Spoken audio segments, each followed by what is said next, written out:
Yosema. Asante. Swala moja tu la nyongeza, Mheshimiwa Stanislaus Mabula, mbunge wa Nyamagana. Nakushukuru Mheshimiwa Mwenyekiti.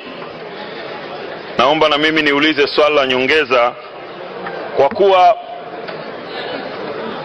matatizo yaliyopo kwenye mkoa wa Kagera, mkoa wa Mwanza pia ni moja kati ya mikoa iliyotajwa kuwa mikoa masikini. Sasa ningependa kujua mikakati ya serikali, mbali ya majibu mazuri na mipango ya miaka 5 na mwaka mmoja, ina mkakati gani wa kuwawezesha wafanyabiashara wadogo na wakati ili kuwa sehemu ya kuhakikisha na wao wanakuwemo kwenye mpango wa kuhakikisha umaskini huu unatoweka, wakiwa wana nafasi nzuri ya kufanya biashara zao kwa uhuru? Asante. Mheshimiwa Naibu Waziri wa Fedha na Mipango.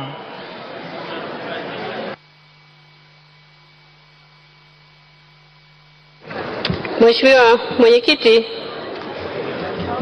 naomba kujibu swali la nyongeza la Mheshimiwa Mabula kama ifuatavyo.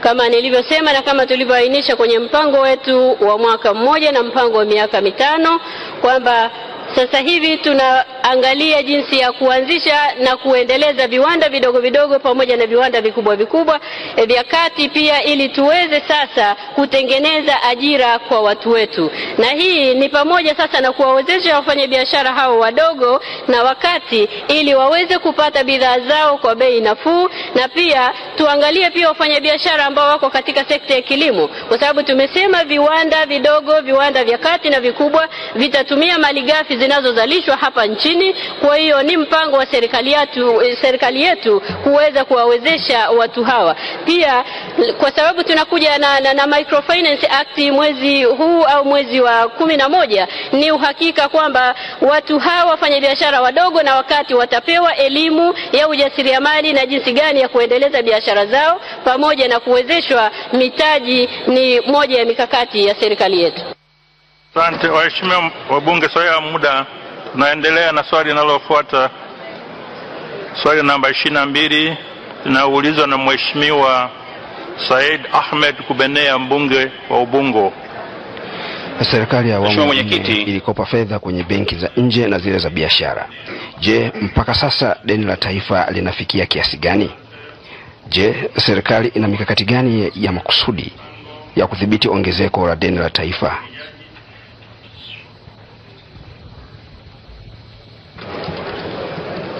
Mheshimiwa Mwenyekiti, kwa niaba ya Waziri wa Fedha na Mipango, napenda kujibu swali la Mheshimiwa Said Ahmed Kubenea, mbunge wa Ubungo kama ifuatavyo.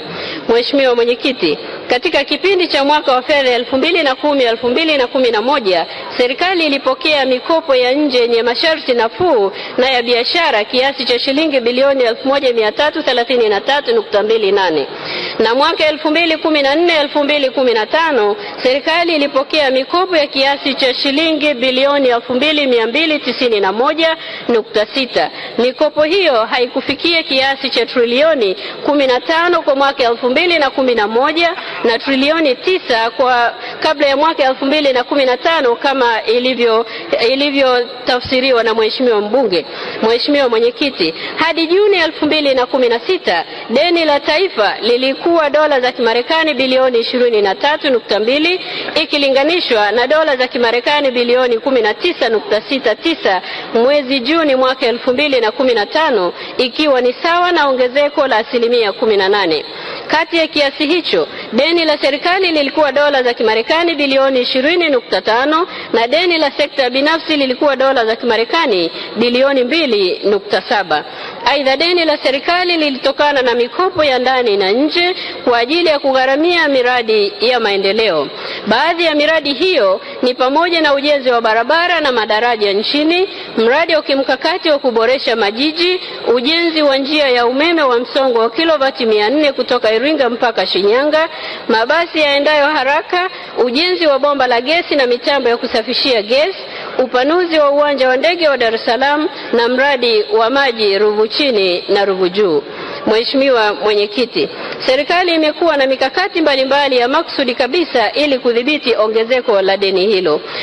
Mikakati hiyo ni pamoja na kuongeza ukusanyaji wa mapato, kupunguza matumizi yasiyo ya lazima, kuendelea kutafuta misaada na mikopo nafuu na kukopa mikopo michache ya kibiashara kwa miradi yenye kuchochea kwa haraka ukuaji wa pato la taifa. Kudhibiti ulimbikizaji wa madai ya kimkataba kwa makandarasi na watoa huduma na kudhibiti madeni yatokanayo na dhamana za serikali kwenye mashirika ya umma kwa kufanya ufuatiliaji wa karibu wa mikataba inayoweza kusababisha